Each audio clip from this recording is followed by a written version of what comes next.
तो आप लोग के सामने हम बिहार दरोगा का टेस्ट 8 लेकर के आए हैं। चलिए स्टार्ट करते हैं, शुरू करते हैं। पहला प्रश्न है, कौन सूफी संत महबूब इलाही कहलाता था?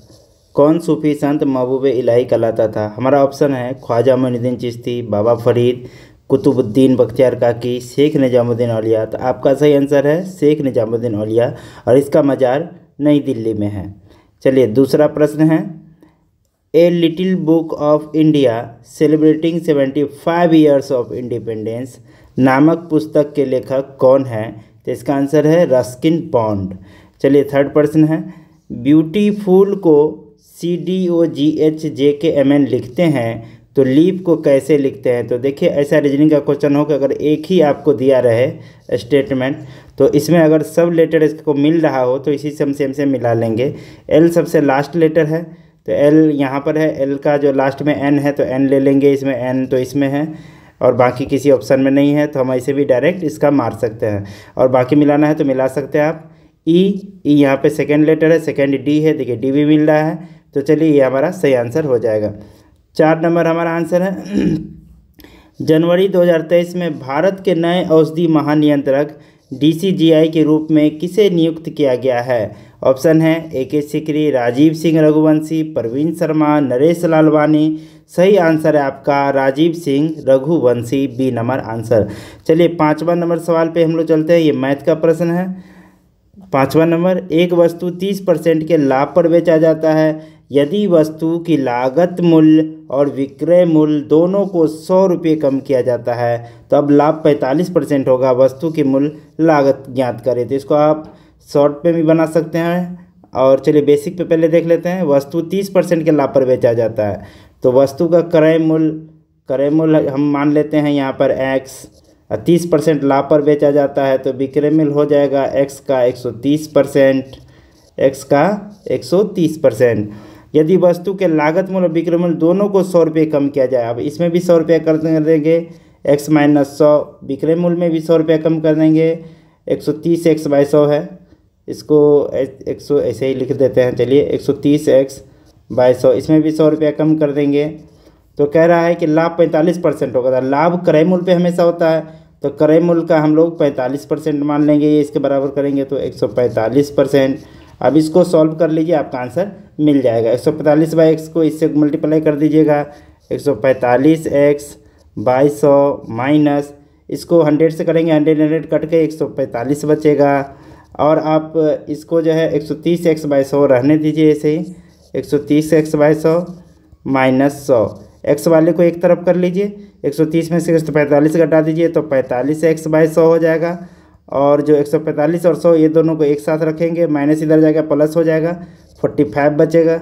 145 में से 100 घटाएंगे तो 45, 145 में से 130 घटाएंगे तो ये 15 बचेगा, सॉरी अब 15 तिया 45 तो x का मान हो जाएगा 300। चलिए 6 नंबर सवाल पे चलते हैं। राष्ट्रीय वन्यजीव बोर्ड की अस्थायी समिति ने निर्णय लिया है कि राष्ट्रीय डॉल्फिन दिवस हर साल निम्नलिखित में से किस तारीख को मनाया जाएगा? ऑप्शन है 20 जुलाई, 3 अगस्त, 10 सितंबर, 5 अक्टूबर। सही हमारा आंसर है 5 अक्टूबर, डी नंबर हमारा आंसर हो जाएगा। चलिए 7 नंबर सवाल पे चलते हैं। एक महीने का तीसरा दिन मंगलवार हो तो उस महीने के 23वें दिन से छठा दिन कौन सा होगा? तो महीने का तीसरा दिन मंगलवार है और 23वें दिन से छठा दिन कह रहा है, 23वें दिन से छठा दिन, 23वें दिन को लगा के यानी 5 दिन एक्स्ट्रा करेंगे, 23×5 कितना हो जाएगा 28, ये 28 दिन हो गया। ये तीसरा दिन था, 3 माइनस करेंगे 25 हो जाएगा। अब इसको 7 से डिवाइड कर दीजिए, 7 से 25 में 7 तिया 21, 5 में से गया 4 यानी 4 दिन आपको प्लस कर देना है मंगल से, 1 2 3 4 तो बुध, बृहस्पति, शुक्र, शनि, सैटरडे यानी बी नंबर हमारा आंसर हो जाएगा। चलिए अगला प्रश्न पे चलते हैं। 8 नंबर प्रश्न है हमारा, ये आपका 8 नंबर प्रश्न है। लोकसभा अध्यक्ष ओम बिरला द्वारा लॉन्च किए गए संसद के आधिकारिक मोबाइल एप्लीकेशन का नाम क्या है? ऑप्शन है डिजिटल संवाद ऐप, डिजिटल सभा ऐप, डिजिटल संसद ऐप, लोक राज्य ऐप। तो इसका सही आंसर है सभा ऐप, डिजिटल सभा ऐप। चलिए अगला प्रश्न पे चलते हैं। 9वां नंबर सवाल है हमारा। एक घड़ी 4:30 दिखाती है। यदि मिनट की सुई पूरब दिशा में हो तो घंटे की सुई की दिशा बताओ। चलिए इसमें घंटे की सुई की दिशा बताना, हम यहाँ एक घड़ी बना लेते हैं। घड़ी में ऊपर में 12 बजता है, नीचे 6 बजता है, यहाँ 3 है, यहाँ 4 है, सॉरी यहाँ 9 है, यहाँ 4, यहाँ 5।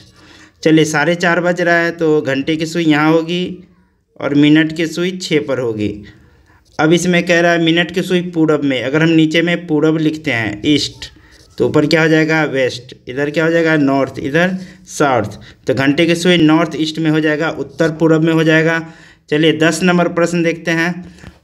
बुकर पुरस्कार जीतने वाली पहली भारतीय लेखिका कौन बन गई है? ऑप्शन है अस्मिता आप्टे, अनीता झा, गीतांजलि श्री, दिव्या चौहान। तो हमारा आंसर हो जाएगा गीतांजलि श्री। चलिए डी नंबर इसका आंसर हो जाएगा। 11 नंबर सवाल पे चलते हैं। हाल ही में जारी विश्व प्रेस स्वतंत्रता सूचकांक 2022 में भारत कौन से स्थान पर रहा है?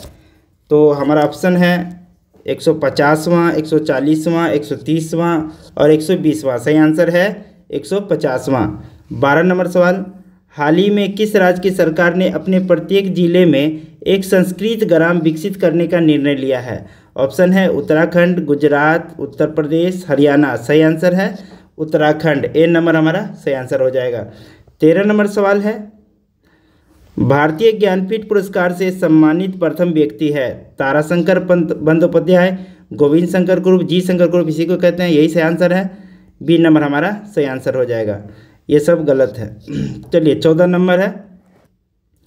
दिसंबर 2022 को इंडियन ऑयल कॉरपोरेशन ने किस में तपेदिक के खतरे से लड़ने में राज्य के साथ समझौता ज्ञापन पर हस्ताक्षर किया है? तो हमारे ये जो है इंडियन ऑयल कॉरपोरेशन ने ये 2 राज्यों के साथ किया था, उत्तर प्रदेश और छत्तीसगढ़। चलिए इसका ऑप्शन देख लेते हैं। Uttar Pradesh, Chhattisgarh D number option में है, तो डी नंबर हमारा सही आंसर हो जाएगा। 15 नंबर सवाल पे चलते हैं। ये 15 नंबर सवाल। भारतीय प्रेस काउंसिल है? एक ऑप्शन है वैधानिक संस्था, अर्ध न्यायिक वैधानिक संस्था, न्यायिक संस्था, परामर्श संस्था। तो ये न्यायिक भी है, न्यायिक वैधानिक संस्था है, अर्ध न्यायिक। बी नंबर हमारा सही आंसर हो जाएगा। 16 नंबर सवाल पे चलते हैं। यह निम्नलिखित में कौन भारत के सबसे युवा राष्ट्रपति थे? तो नीलम संजीव रेड्डी सबसे युवा राष्ट्रपति थे। चलिए 17 नंबर सवाल। कौन सा मिलान असत्य है, यानी गलत को आपको चुनना है? सूती वस्त्रों की राजधानी मुंबई है, जो कि पहला ही ऑप्शन आपका गलत हो गया है, तो हमारा आंसर हो जाएगा ए। भारत का डेट्रॉइट पीतमपुरा, ये सही है। प्लेस ऑफ विक्ट्री विजयवाड़ा, सही है। Athens of the east Madurai, ये भी सही है। चलिए 18 नंबर सवाल पे चलते हैं। पेटीएम मनी द्वारा पेश किए गए भारत के पहले बुद्धिमान संदेश वाहक का नाम क्या है? Pops up grow sky. तो सही आंसर है हमारा पॉप्स। ए नंबर 18 का आंसर हो जाएगा। चलिए 19 नंबर सवाल को देख लेते हैं। दूसरे एससीओ यंग साइंटिस्ट कॉन्क्लेव का आयोजन किस शहर में किया जा रहा है? ऑप्शन है जयपुर, नई दिल्ली, गुवाहाटी, बेंगलुरु। तो ये बेंगलुरु में किया गया था एससीओ यंग साइंटिस्ट कॉन्क्लेव का आयोजन। बेंगलुरु हमारा सही आंसर हो जाएगा। 20 नंबर सवाल आपके लिए है। व्यक्ति द्वारा की गई ऐसी कोशिश होती है कि वह अपनी गलत पहचान बताकर आपसे गोपनीय सूचना प्राप्त कर ले, तो ये किसके तहत होता है? Fishing trips, computer virus, software spyware scam, fishing scam. तो ये फिशिंग स्कैम में होता है। 21 नंबर सवाल है। किसने हाल ही में काहिरा मिस्र में ISSF निशानेबाजी विश्व कप की पुरुषों की 10 मीटर एयर राइफल प्रतियोगिता में स्वर्ण पदक जीता है? तो ऑप्शन है तिलोत्तमा सेन, वरुण तोमर, रुद्राक्ष पाटिल, रिदम सांगवान। सही आंसर हो जाएगा सी। रुद्राक्ष पाटिल ने 10 मीटर एयर राइफल में स्वर्ण पदक जीता है। चलिए 22 नंबर सवाल है। जैव ईंधन के संबंध में कौन सा कथन सत्य नहीं है? पहला ऑप्शन है जैव ईंधन पारिस्थितिकी अनुकूल होता है, हमें गलत को चुनना है, ये तो सत्य है। चलिए सत्य नहीं को चुनना है। जैव ईंधन लागत प्रभावित है, लागत यानी इसमें पैसा नहीं लगता, ये गलत दिया है, ये लागत प्रभावी नहीं होता। जैव ईंधन जैसे लकड़ी, कोयला, उस सब पे जो ना कम पैसा लगता है LPG सब के तुलना में, तो ये आंसर हमारा गलत है। तो सही आंसर हो जाएगा बी, 22 का बी। बाकी ये सही है। जैव ईंधन ऊर्जा संकट के समाधान में योगदान दे सकता है, बिल्कुल। अगर संकट में कभी आपको बिजली, गैस सब नहीं मिले तो आप लकड़ी पे खाना बना सकते हैं, कोयला पे बना सकते हैं, इसलिए सी भी सही हो जाएगा। जैव ईंधन मक्का से भी बनता है, ठीक है। चलिए, तो इसका आंसर हो गया बी। 23 नंबर सवाल पे चलते हैं। आपका ये 23 नंबर सवाल है, कढ़ाई से संबंधित फुलकारी का काम प्रसिद्ध है। तो कढ़ाई से संबंधित फुलकारी का काम पंजाब में ज़्यादा प्रसिद्ध है। चलिए, 24 नंबर सवाल है, किस संस्थान को G20 विज्ञान कार्य समूह का सचिवालय नामित किया गया? IIM Bengaluru, IIM Indore, IIM Kanpur, IISc Bangalore. तो ये किस में सबसे ज़्यादा होगा? ये बेंगलोर में हो जाएगा, IISc बेंगलोर, IISc बेंगलोर, ठीक है, सही आंसर है। चलिए, 25 नंबर सवाल पे चलते हैं। निम्नलिखित में से किसने नोबेल पुरस्कार नहीं जीता? आइए देखते हैं, नोबेल पुरस्कार पहले मिले किसे हैं? एस चंद्रशेखर। ये चंद्रशेखर सीमा की खोज के लिए फिजिक्स के क्षेत्र में इसको नोबेल पुरस्कार मिला था। इसको नोबेल पुरस्कार मिला था एस चंद्रशेखर को। चलिए, VS नायपाल है, इसको भी नोबेल पुरस्कार मिला है। हरगोविंद खुराना, इसको चिकित्सा के क्षेत्र में नोबेल पुरस्कार मिला हुआ है। तो ये तीनों को नोबेल पुरस्कार मिला हुआ है, इसको नोबेल पुरस्कार नहीं मिला है। तो हमारा आंसर हो जाएगा 25 का ए। अब थोड़ा देख लेते हैं कि इसको नोबेल पुरस्कार मिला कब था। खुराना जो है चिकित्सा के क्षेत्र में 1968 में नोबेल पुरस्कार इसको मिला था। VS नायपाल को 1921 में नोबेल पुरस्कार मिला था फिजिक्स के क्षेत्र में, ये साहित्य के क्षेत्र में इसको नोबेल पुरस्कार मिला था। फिजिक्स के क्षेत्र में एस चंद्रशेखर को 1928 में नोबेल पुरस्कार मिला था। 26 नंबर सवाल है, किस देश ने ऊर्जा संकट पर देश में आपदा की स्थिति की घोषणा की है? तो आपदा की स्थिति घोषणा की है, ऑप्शन है पाकिस्तान, केन्या, ईरान, दक्षिण अफ्रीका। तो इसका सही आंसर है दक्षिण अफ्रीका। 27 नंबर सवाल है, इंडियन अर्नेस्ट के लेखक कौन है? ऑप्शन है दादा भाई Naoroji, Annie Besant, Lala Lajpat Rai, Valentine सिरोल। तो सही आंसर है वेलेंटाइन सिरोल। इंडियन अर्नेस्ट के लेखक वेलेंटाइन सिरोल। 28 नंबर सवाल, फुलकेटिंग कहाँ की संसद है? तो ये डेनमार्क की संसद है, आप याद रखेंगे इसको। 29 नंबर सवाल है, हाल ही में कौन भारतीय सेना की पहली महिला लड़ाकू एविएटर बन गई है? तो भारतीय महिला की पहली लड़ाकू एविएटर बन गई है, ऑप्शन है नेहा पारीक, भावना कंठ, नीलिमा भारद्वाज, अभिलाषा बराक। सही आंसर है अभिलाषा बराक। चलिए, 30 नंबर सवाल, डर्बी किससे संबंधित है? तो ये घुड़दौड़ से संबंधित है, याद रखेंगे, डर्बी घुड़दौड़ से संबंधित है। 31 नंबर सवाल है, निम्नलिखित पर विचार कीजिए। प्रकाश संश्लेषण, शोषण, जैव पदार्थ का अपक्षय, ज्वालामुखी क्रियाएं। ये 4 लिखा हुआ है, इसमें लिखा है कौन सी क्रियाएं पृथ्वी के कार्बन चक्र में कार्बन डाइऑक्साइड को जोड़ती है? तो कार्बन डाइऑक्साइड को जोड़ती है, हम कोई भी शोषण ले, चाहे पेड़ पौधा हो या मनुष्य हो, सभी ऑक्सीजन लेंगे, कार्बन डाइऑक्साइड छोड़ेंगे, तो ये तो जोड़ ही देगा। जैव पदार्थ का अगर कोई भी कचरा वगैरह कुछ भी जलाते हैं आप, तो कार्बन डाइऑक्साइड मुक्त होगा, ये भी सही है। ज्वालामुखी क्रिया में भी कार्बन डाइऑक्साइड मुक्त होता है। प्रकाश संश्लेषण जो पौधे बनाते हैं उसमें कार्बन डाइऑक्साइड मुक्त नहीं होता। तो ये हमारा आंसर हो जाएगा 2, 3, 4। 2, 3, 4 सी नंबर आंसर हो जाएगा इसका। चलिए, 32 नंबर सवाल पे चलते हैं। राष्ट्रीय पर्यावरण अभियांत्रिकी शोध संस्थान नीरी कब और कहाँ स्थापित किया गया? तो नीरी का स्थापना कब और कहाँ हुआ है? चलिए, इसका ऑप्शन देख लेते हैं। नीरी कब और कहाँ स्थापित होगा है? पहला 1970 धनबाद, 1958 नागपुर, 1956 नई दिल्ली, 1960 चेन्नई। तो ये नागपुर में स्थापना हुआ था नीरी का। नीरी का स्थापना नागपुर में हुआ था 1958 में। चलिए, 33 नंबर सवाल है, भारत में मिट्टी बचाओ आंदोलन कहाँ से शुरू हुआ? तो ये होशंगाबाद मध्य प्रदेश से शुरू हुआ है। 34 नंबर सवाल, दिल्ली सल्तनत के तुगलक राजवंश का अंतिम शासक कौन था? तो दिल्ली सल्तनत के तुगलक राजवंश, ये तीसरा राजवंश था। पहला था गुलाम वंश, दूसरा खिलजी वंश, तीसरा तुगलक वंश, ये तीसरा वंश है। इसके स्थापना गयासुद्दीन तुगलक, और अंतिम शासक था नसीरुद्दीन महमूद। अंतिम शासक था नसीरुद्दीन महमूद। 35 नंबर सवाल है, कौन सी तापमान की SI इकाई है? तो तापमान का SI मात्रक केल्विन हो जाता है। तापमान का SI मात्रक केल्विन होता है। 36 नंबर सवाल, किस देश ने उत्कृष्ट महिला क्रिकेटर को सम्मानित करने के लिए डेबी हाकले मेडल शुरू करने की घोषणा की है? तो न्यूजीलैंड ने डेबी हाकले मेडल शुरू करने की घोषणा की है। 37 नंबर सवाल मैथ का क्वेश्चन है, थोड़ा इसको बड़ा कर लेते हैं। एक गांव की वर्तमान जनसंख्या 7640 है। यदि पुरुषों की संख्या में 25% की वृद्धि होती है और महिलाओं की संख्या में 15% की वृद्धि होती है तो जनसंख्या 9214 हो जाएगी। तो मान लेते हैं पुरुष और महिला दोनों मिलाकर पहले था 76-40। अब इसमें 25% वृद्धि पुरुष में करते हैं और इसमें 15% वृद्धि करते हैं। तो ये टोटल जनसंख्या होती है 92-14। तो वृद्धि कितना होगा? 92-14 में से 76-40 माइनस करेंगे तो 76-40, 4 में से 0 गया 4, 11 में से 4 गया 7, 11 में से 6 गया 5, 8 में 7 गया 15, 74। अब इसको हम सॉल्व कर लेते हैं। तो इसको सॉल्व करने के लिए जैसे इसमें 15y है तो इसमें भी 15 से पहले गुना कर लेते हैं समीकरण में 15 से, फिर एक नया समीकरण बना के इसके साथ माइनस कर देंगे। तो इसको पहले हटा लेते हैं यहाँ पे। चलिए इसको 15 से मल्टीप्लाई करते हैं, तब हो जाएगा 15x प्लस 15y, 15 0 0, 15 चौका 60 का 0 हासिल 6, 15 छक्के 90, 6 96 का 6 हासिल 9, 15 7 105 और 114। ये परसेंट में है, ये भी परसेंट में, परसेंट हटाएंगे तो इस पर भी 00 आ जाएगा। अब दोनों को माइनस कर लेते हैं। माइनस करने पे ये y चला जाएगा, 25 में से 15 जाएगा 10x, इसको माइनस करेंगे 00 ऐसे रहेगा।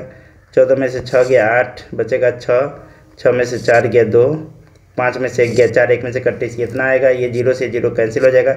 x का वैल्यू 4280 आ गया। आप y का वैल्यू निकाल लीजिए, y का वैल्यू इसमें डाल दीजिए यहाँ पर। तो x प्लस वाई 76-40 है, इसमें डालेंगे तो x बराबर हो जाएगा 76-40। y को इधर ले जाने पे माइनस होता है तो सीधा माइनस करते हैं 4280 को। 0, 14 में से 8 गया 6, बचेगा इतना, 5 में से 2 गया 3, 7 में से 4 गया 3, 33 60। अब आपको अंतर निकालना है पुरुष और महिलाओं में, तो x माइनस वाई निकाल लीजिए। 33 60, 42 80 माइनस 33 60, 0, 8 में से 6 गया 2, 12 में से 3 गया 9, 3 920। ये डी नंबर हमारा आंसर हो जाएगा। चलिए अगला प्रश्न पे चलते हैं। आपका 38 नंबर सवाल है, कौन सा श्रेणी प्रथम लीवर का उदाहरण है?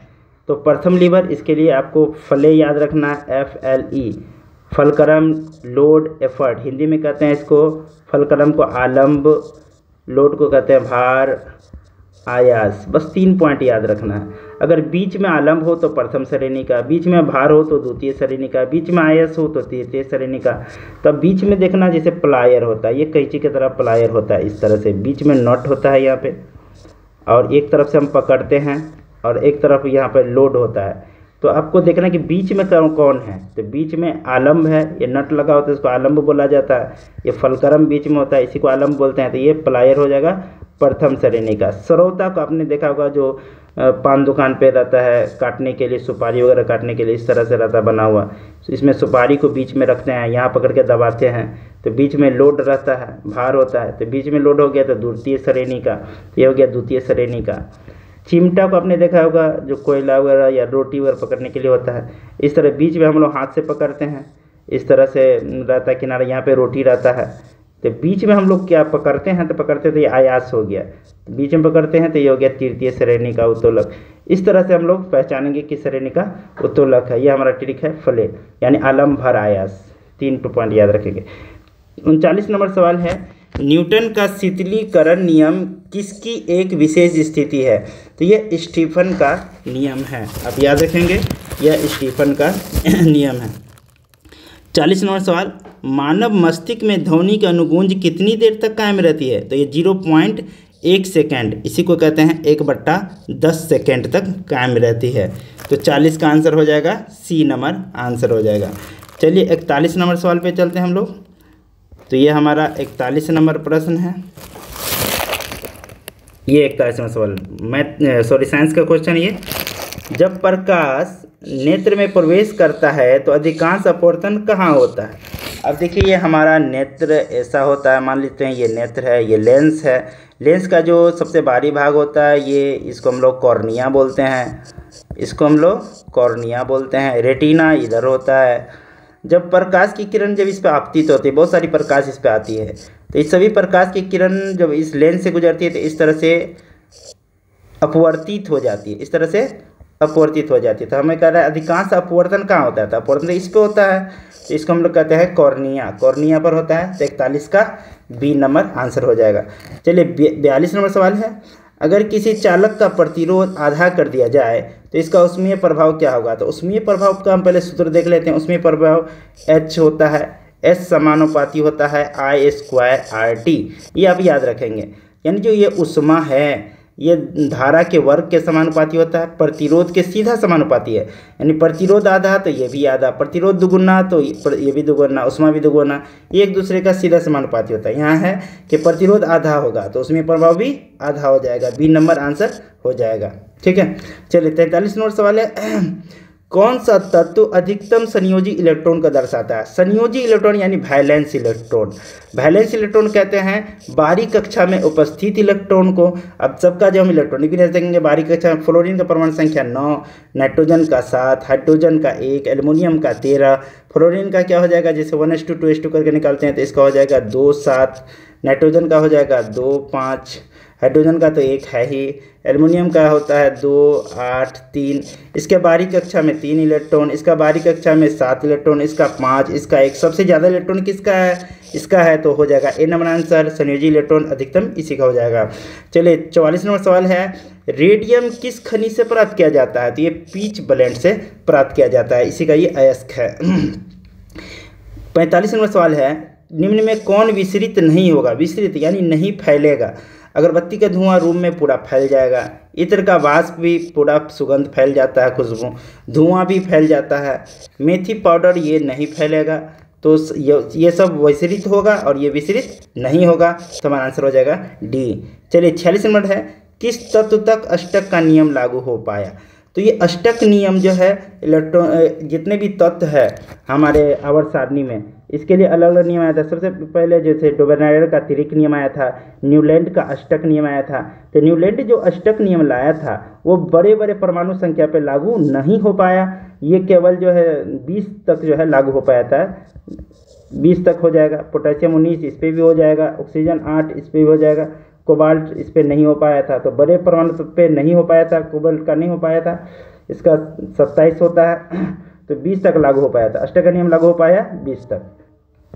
चलिए 47 नंबर सवाल है, गोबर गैस में मुख्य तत्व होता है। तो गोबर गैस में मीथेन गैस होता है, CH4 मीथेन गैस होता है। चलिए 48 नंबर सवाल, ये हमारा 48 नंबर क्वेश्चन है, समस्थानिक में क्या होता है। अब समस्थानिक में जानते हैं कि 2 या 2 से अधिक तत्व रहता है, जैसे हाइड्रोजन है, इसका परमाणु संख्या समान होता है, परमाणु भार अलग अलग होता है, तो इसे हम समस्थानिक कहते हैं। अगर परमाणु संख्या समान हो यानी प्रोटॉन की संख्या समान हो तो इसे हम लोग कहते हैं समस्थानिक।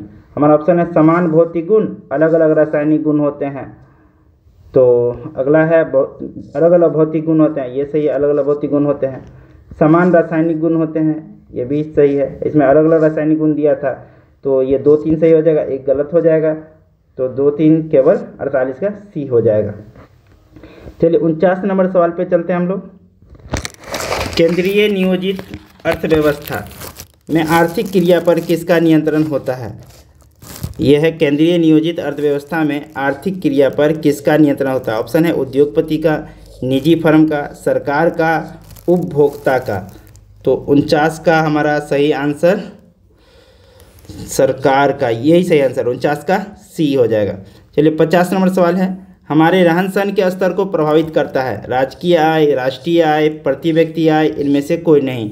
तो सही आंसर है प्रति व्यक्ति आय। 51 नंबर सवाल कह रहा है, वह अवस्था जिसमें मुद्रा का मूल्य गिर जाता है और कीमतें बढ़ जाती है, तो इसे हम मुद्रास्फीति कहते हैं। तो इसे हम मुद्रास्फीति कहते हैं। चलिए इसका ऑप्शन देख लेते हैं, ये ए नंबर इसका सही आंसर हो जाएगा, मुद्रास्फीति। 52 नंबर सवाल है, नागरिकों के अधिकारों को बने रहने का प्रावधान किस अनुच्छेद में दिया गया है। ऑप्शन है अनुच्छेद 7, अनुच्छेद 9, अनुच्छेद 10, अनुच्छेद 11। तो ये किस अनुच्छेद में दिया गया है, अनुच्छेद 10 में दिया गया है। 93 नंबर सवाल, सभी व्यक्ति पूर्णतः और समान रूप से मानव है, यह सिद्धांत किसका है। ये सार्वभौमिकता का सिद्धांत है। तो 53 का ए नंबर आंसर हो जाएगा। 54 नंबर सवाल है, इनमें से किस में राज्य को अनुच्छेद 371 के तहत विशेष दर्जा प्रदान किया गया है? तो 371 के तहत विशेष दर्जा दिया गया था नागालैंड को। ये बी नंबर इसका सही आंसर हो जाएगा। और जम्मू कश्मीर पे 370 लगा था, जिसको हटा दिया गया है। चलिए 55 नंबर सवाल है, संविधान के अनुसार इनमें से राष्ट्रपति की विधायी शक्ति कौन सी है? ऑप्शन है संसद का सत्र आहूत करना, संसद का सत्रावसान करना, संसद की बैठक स्थगित करना, अध्यादेश जारी करना। तो सही आंसर है अध्यादेश जारी करना। चलिए 56 नंबर सवाल पे चलते हैं। निम्नलिखित राज्यों या संघ शासित क्षेत्र के समूह से किसकी लोकसभा में केवल एक सीट है? तो चलिए किसकी एक सीट है इसको हम लोग देख लेते हैं। गोवा का तो होगा नहीं, गोवा नहीं होगा। मेघालय, नागालैंड, तो जब एक नहीं होगा तो इसको छोड़ ही देते हैं, तो गलत है। मणिपुर, दादर नगर हवेली तो सही है। पुदुचेरी मणिपुर का नहीं होगा, बी भी गलत हो गया। अरुणाचल प्रदेश हो जाएगा। सिक्किम, लक्षद्वीप, सिक्किम हो जाएगा, अरुणाचल प्रदेश में नहीं था, चलिए ये भी गलत है। डी नंबर चंडीगढ़, सिक्किम, मिजोरम, चंडीगढ़, इसमें तीनों में हो जाएगा। ये 2, 3, 4, 5 जगह हुआ था, याद रखेंगे। एक एक लोकसभा क्षेत्र है, चंडीगढ़ में, सिक्किम में, मिजोरम में, नागालैंड में भी है, नागालैंड भी हो जाएगा, पुदुचेरी भी हो जाएगा, और अंडमान निकोबार, लक्षद्वीप, अंडमान निकोबार, इन सब जगहों पे जो है, दादर नगर हवेली में भी, इस सब में जो है एक एक लोकसभा का सीट है। चलिए 57 नंबर सवाल देखते हैं। बिना विधानसभा का सदस्य निर्वाचित हुए कोई मंत्री किस समय तक पद पर बना रह सकता है? तो ये 6 माह तक पद पर बना रह सकता है। राज 3077 एक प्रजाति है, यह गेहूं की प्रजाति है। 59 नंबर सवाल देखते हैं। ये 59 नंबर सवाल है, निम्नलिखित उच्च न्यायालयों में से कौन एक से अधिक राज्य या केंद्र शासित प्रदेश के लिए है? तो बम्बई का जो उच्च न्यायालय है ये 2 राज्य और 2 केंद्र शासित प्रदेश के लिए है। बम्बई, गोवा, इसको हम कह सकते हैं महाराष्ट्र, गोवा, और दादर नगर हवेली, दमन-दीव, इसके लिए जो है इसका न्यायालय काम करता है। 60 नंबर सवाल पे देखते हैं हम लोग। भारत के मुख्य निर्वाचन आयुक्त की पद अवधि है, तो ये 6 वर्ष या 65 वर्ष की आयु तक, जो भी पहले हो, इस समय तक जो है इसकी पद अवधि रहती है। चलिए 61 नंबर सवाल पे चलते हैं हम लोग। ये हमारा 61 नंबर प्रश्न है, संविधान के किस संशोधन के अंतर्गत अन्य पिछड़ा वर्ग को शिक्षण संस्थाओं में प्रवेश हेतु 27% का आरक्षण दिया गया है? तो ये 93 संशोधन 2006 में लागू किया गया था। चलिए 62 नंबर सवाल है, पंचायती राज से संबंधित निम्न समितियों को कालक्रम से व्यवस्थित कीजिए और नीचे दी गई कूट से सही उत्तर चुनिए। GBK राव समिति, LM संघवी समिति, BR मेहता समिति, अशोक मेहता, ये सभी समितियां पंचायती राज से संबंधित है। लेकिन इन समितियों में सबसे पहले 1957 में BR बलवंत राय मेहता समिति आया था, जो लोकतंत्र को विकेंद्रीकरण के लिए आया था। इसी को हम लोग पंचायती राज कहा गया। बाद में जब जनता पार्टी की सरकार आई तो 1977 में पंचायती राज में नया मॉडल लाने के लिए, पंचायती राज का नया मॉडल लाने के लिए अशोक मेहता समिति आई थी। तो पहला हो जाएगा 3 नंबर, उसके बाद 4 नंबर। ये BK राव समिति और LM संघवी समिति, ये 1985 में आया था, और ये 1986 में यह राजीव गांधी के समय आया था। ये इसमें पंचायती राज में जो चुनौतियां हैं उनको पूरा करने के लिए, चुनौती का सामना करने के लिए ये LM संघवी समिति आया था। 1985 में ग्रामीण विकास के लिए ये आया था। तो देख सकते हैं पहला आंसर है 3, 4, 1, 2, C नंबर हमारा आंसर हो जाएगा। चलिए, आंतरिक सुरक्षा अकादमी अवस्थित है। आंतरिक सुरक्षा अकादमी, इसी को CRPF भी बोलते हैं, इसको। इसकी स्थापना CRPF को जो है 27 जुलाई 1939 को हुआ था इसका स्थापना, 27 जुलाई 1939 को हुआ था। पहले इसका नाम क्राउन रिप्रेजेंटेटिव पुलिस था, क्राउन रिप्रेजेंटेटिव पुलिस था। बाद में 2000 ईस्वी में इसका नाम बदलकर CRPF रख दिया गया। 2000 ईस्वी में नहीं, इसका नाम 27 जुलाई 1939 को इसका स्थापना हुआ था और 28 दिसंबर 1949 को इसका नाम बदलकर CRPF रख दिया गया। तो ये स्थित है माउंट आबू राजस्थान में। 64 नंबर है सुपरनोवा। सुपरनोवा क्या है? तो यह एक मृतप्राय तारा है, यह एक मृतप्राय तारा है सुपरनोवा। चलिए 65 नंबर सवाल देखते हैं। निम्नलिखित में से किसे यूरोप की तेल की राजधानी कहा जाता है? तो एबरडीन को यूरोप तेल की राजधानी कहा जाता है।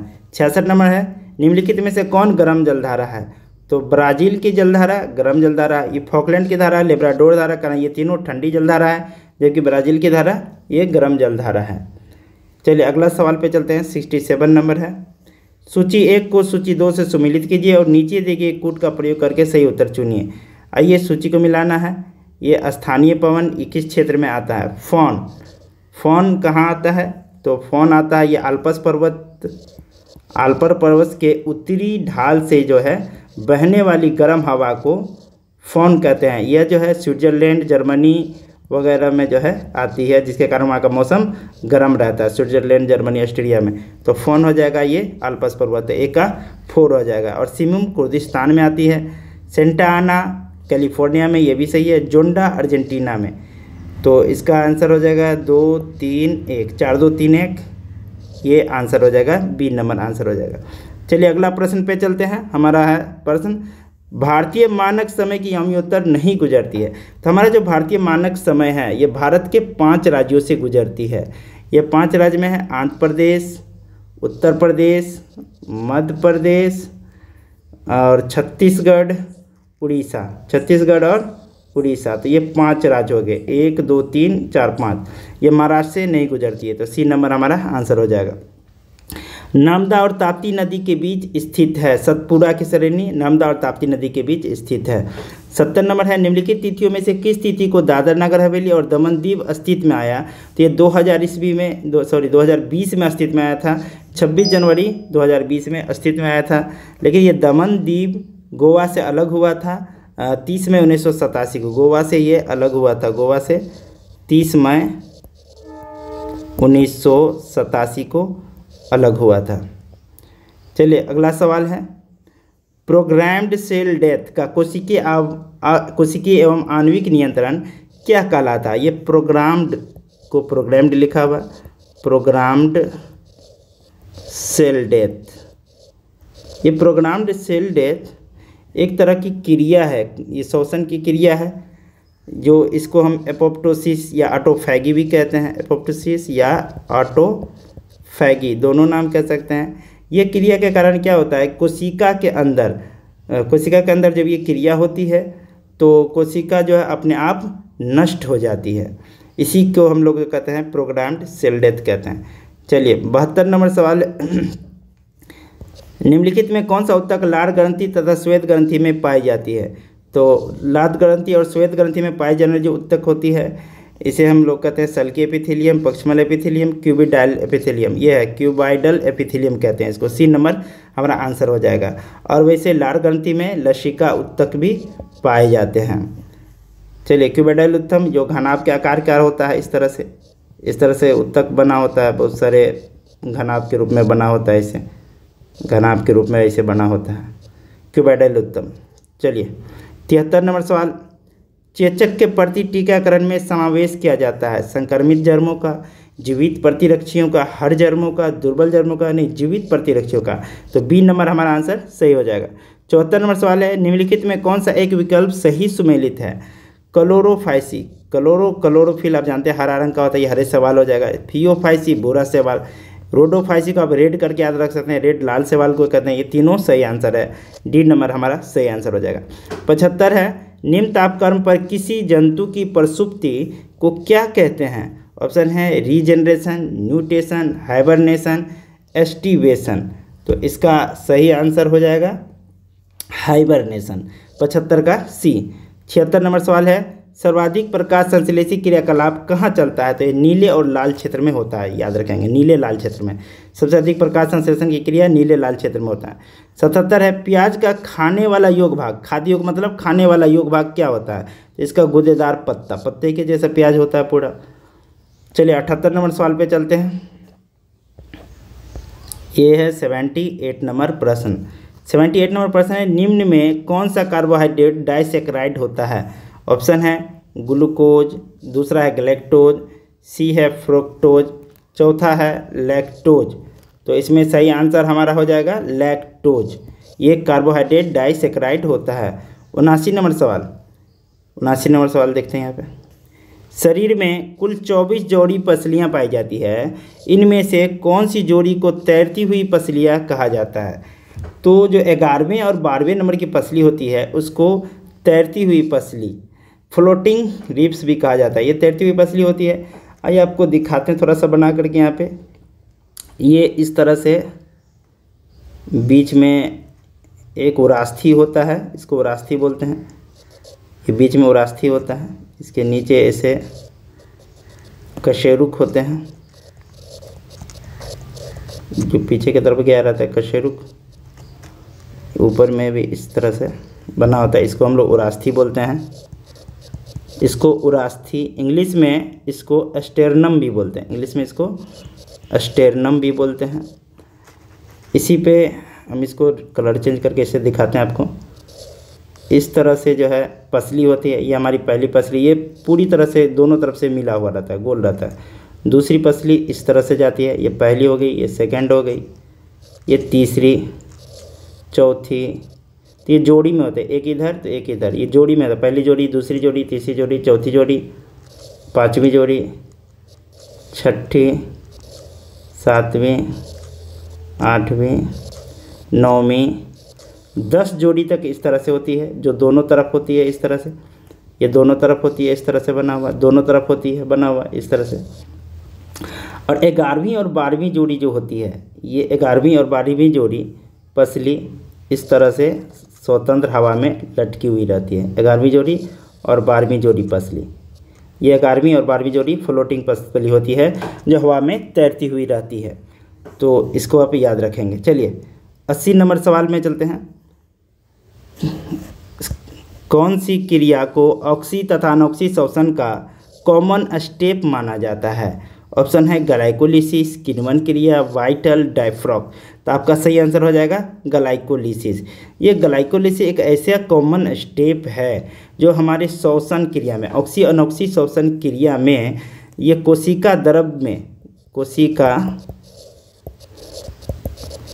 कोशिका द्रव में जब ग्लूकोज टूटता है, जब ग्लूकोज 2 पायरुविक अम्ल में टूटता है, जब ग्लूकोज 2 पायरुविक अम्ल में टूटता है, तो इस क्रिया को हम लोग ग्लाइकोलिसिस भी कहते हैं या ईएमपी क्रिया भी कहते हैं। ईएमपी क्रिया, ये नाम जो है 3 वैज्ञानिक के नाम पे बना है जो इसकी खोज की थी। पहला इम्बडेन, मेयरहॉफ और पर्नस, 3 नाम था। ई से इम्बडेन, मेयरहॉफ, पर्नस, याद रखेंगे। 81 नंबर सवाल है, बुंदला तथा पालनी जलप्रपात किस राज्य में स्थित है? तो यह हिमाचल प्रदेश में स्थित है। चलिए 82 नंबर सवाल पे चलते हैं। क्षेत्रफल की दृष्टि से सबसे बड़ा जैव मंडल आरक्षित क्षेत्र कौन सा है? तो सबसे बड़ा जैव मंडल आरक्षित क्षेत्र है cold desert, great Nicobar, Kutch का रण। सही आंसर हो जाएगा सी, कच्छ का रण। ये सबसे बड़ा जैव मंडल आरक्षित क्षेत्र है। 83 नंबर सवाल है, ऑयल जेपर किस संस्था द्वारा विकसित किया गया? DRDO द्वारा, ICAR द्वारा, टेरी द्वारा, इसरो द्वारा। तो ये टेरी द्वारा विकसित किया गया है। टेरी ये दिल्ली में है, ये न्यू दिल्ली में है। टेरी का फुल फॉर्म होता है the energy and research, T से the energy and research institute. इसका पहले वाला जो नाम था टेरी का, टाटा एनर्जी रिसर्च इंस्टीट्यूट। इसके नाम जो है 2000 से पहले वाला नाम था इसका टाटा एनर्जी रिसर्च इंस्टीट्यूट, याद रखेंगे। इसकी स्थापना 1974 में हुई थी, इसकी स्थापना 1974 में हुआ था। 84 नंबर सवाल है, 6ठी शताब्दी ईसा पूर्व में कौन सा महाजनपद अपने श्रेष्ठ घोड़ों के लिए विख्यात था? तो कंबोज अपने श्रेष्ठ घोड़ों के लिए विख्यात था। ये जो है महाजनपद है, इसकी राजधानी मगध का गिरिवर्ज राजगिरी था। मगध का गिरिवर्ज राजगिरी, कंबोज का हाटक था, वज्जी का वैशाली था, ये राजधानी है इसका, और सुरसेन का मथुरा। चलिए 85 नंबर सवाल पे चलते हैं। किस ग्रंथ को सप्तशास्त्री संहिता के नाम से जाना जाता है? तो महाभारत को सप्तशास्त्री संहिता का नाम जाना जाता है क्योंकि इसमें 1,00,000 श्लोक हैं। तो 1,00,000 श्लोक को ही सप्तशास्त्री कहा जाता है। चलिए 86 नंबर सवाल पे चलते हैं। निम्न कथनों पर विचार करें और सही कथन को चुनें। ऋग्वैदिक काल में महिला यज्ञ कार्य में भाग नहीं ले सकती थी, ये गलत है, भाग तो ले सकती थी। ऋग्वैदिक काल में बाल विवाह, सती प्रथा, पर्दा प्रथा का प्रचलन नहीं था, सही है। विधवा प्रथा, दास प्रथा का प्रचलन था, ये भी सही है। तो 2-3 सही है, एक गलत है, तो सी नंबर हमारा आंसर हो जाएगा 2-3। 87 नंबर सवाल है, ज्योग्राफी पुस्तक के लेखक कौन है? तो टॉलमी ज्योग्राफी पुस्तक के लेखक हैं। 88 नंबर सवाल है, छांदोग्य तथा जैमिनीय किस वेद का प्रमुख उपनिषद है? तो ये सामवेद का प्रमुख उपनिषद है। ऑप्शन देखते हैं इसका जरा। ये सही आंसर हमारा पहला ऑप्शन है सामवेद, ये सामवेद का प्रमुख उपनिषद है। 89 नंबर सवाल, वर्साई की संधि ने किस महादेश का मानचित्र बदल दिया? तो यह यूरोप का मानचित्र बदल दिया। 90 नंबर सवाल है, 9 गुएल्फ आंदोलन कहाँ हुआ था? तो 9 गुएल्फ आंदोलन इटली में हुआ था, ए नंबर आंसर सही हो जाएगा। 91 नंबर सवाल है, प्रोटेस्टेंट धर्म की स्थापना का श्रेय किसे दिया जाता है? ऑप्शन है जॉन हस, वाइक्लिफ, जैकलिन, मार्टिन लूथर। तो इसका सही आंसर हो जाएगा Martin Luther, D number. 92 number सवाल है, अवध के एका आंदोलन का उद्देश्य क्या था? तो अवध के जो एका आंदोलन था उसका उद्देश्य था लगान का नगद में परिवर्तन करना, डी नंबर आंसर सही हो जाएगा। 93 नंबर सवाल है 93, निम्नलिखित में से किस भारतीय राष्ट्रीय कांग्रेस के अधिवेशन में जवाहरलाल नेहरू ने समाजवाद को भारत की समस्याओं को हल करने की कुंजी बताया? तो यह लखनऊ अधिवेशन में जवाहरलाल नेहरू ने समाजवाद को भारत की समस्याओं को हल करने की कुंजी बताया था। चलिए 94 नंबर सवाल पे चलते हैं, थोड़ा सा और ऊपर कर लेते हैं। सूची 1 को सूची 2 से सुमेलित कीजिए और नीचे दिए गए कूट का प्रयोग करके सही उत्तर चुनिए। सूची 1 में खनिज रखा गया है और सूची 2 में उत्पादन क्षेत्र। आपको पहचानना है कि किसका उत्पादन क्षेत्र कहाँ सा है। ये लौह इसका उत्पादन कहाँ होगा? खेतरी, खेतरी तो तांबा के लिए प्रसिद्ध है, याद रखेंगे। लौह क्योझर के लिए प्रसिद्ध है, तो ए का 2, बी का 1। कोयला कोडवा के लिए, सी का 4, डी का 3, कोडरमा अभ्रक कोडरमा में डी का 3, 2 1 4 3 हमारा ऑप्शन है 2 1 4 3, सी नंबर आंसर। चलिए 95 नंबर सवाल पे देखते हैं। सूची 1 को सूची 2 से सुमेलित कीजिए और नीचे दिए गए कूट का प्रयोग करके सही उत्तर चुनिए। आइए इसमें सूची को मिलाते हैं। पहला है बंकिम चंद्र चटर्जी तो ये आनंद मठ के लिए प्रसिद्ध है, ये तो सामने में इसका आंसर है, ए का 1 हो जाएगा। माइकेल मधुसूदन दत्त, ये कैप्टिव लेडी के लिए भी सही है। रविन्द्रनाथ टैगोर, गोर इसका लास्ट में अक्षर है, गोर गोरा दोनों सेम याद रखेंगे, गोरगढ़। Sarojini Naidu the broken wing, तो इसका 1 2 3 4 सभी ऑप्शन सही है। 95 का इसका ऑप्शन देख लीजिए, इसका पहला आंसर सही हो जाएगा 1 2 3 4। 96 नंबर सवाल है, निम्नलिखित में से कौन सी नेहरू रिपोर्ट की अनुशंसा नहीं थी? डोमिनियन दर्जा, पृथक निर्वाचक मंडल, एकात्मक तथा लोकतंत्रीय केंद्र, वयस्क मताधिकार। तो इनमें से कौन जो है नेहरू रिपोर्ट की अनुशंसा नहीं थी? तो इसका तो ये पृथक निर्वाचक मंडल सही हो जाएगा, ये था पृथक निर्वाचक मंडल, ये नहीं था, ये नहीं था, ये भी नहीं था। चलिए बी नंबर इसका सही आंसर हो जाएगा। 97 नंबर सवाल है, फ्रैजी आंदोलन की शुरुआत किसने की थी? तो इसकी शुरुआत हाजी शरीयतुल्लाह ने की थी। 98 नंबर सवाल, 1802 की बसीन की संधि पर हस्ताक्षर किसके बीच हुए थे? तो यह अंग्रेज और बाजीराव द्वितीय के बीच हुआ था 1802। तो आप याद रखेंगे 1798 से 1805 ये वेलेजिली के शासनकाल है। इसको सहायक संधि के लिए जाना जाता है और ये 1798 से सहायक संधि शुरू कर दिया था। 1802 में बसीन की संधि हुआ था, ठीक है। चलिए 99 नंबर सवाल, शिवाजी ने मुगलों को किस युद्ध में हराया था? शिवाजी ने मुगलों को सलहार के युद्ध में हराया था। 99 का सी। 100 नंबर आखिरी सवाल है, मुगल शहजादा जिसने श्रीनगर गढ़वाल में आश्रय लिया था कौन था? ऑप्शन है मुराद, औरंगजेब, दारा सिको, सुलेमान सिको। तो हमारा सही आंसर हो जाएगा सुलेमान सिको। तो आपके 100 प्रश्न पूरे हुए। आप ज़रूर बताएंगे आपको कैसा लगा। अगर पसंद आए तो लाइक और कमेंट जरूर कीजिएगा। चलिए वीडियो देखने के लिए बहुत बहुत धन्यवाद।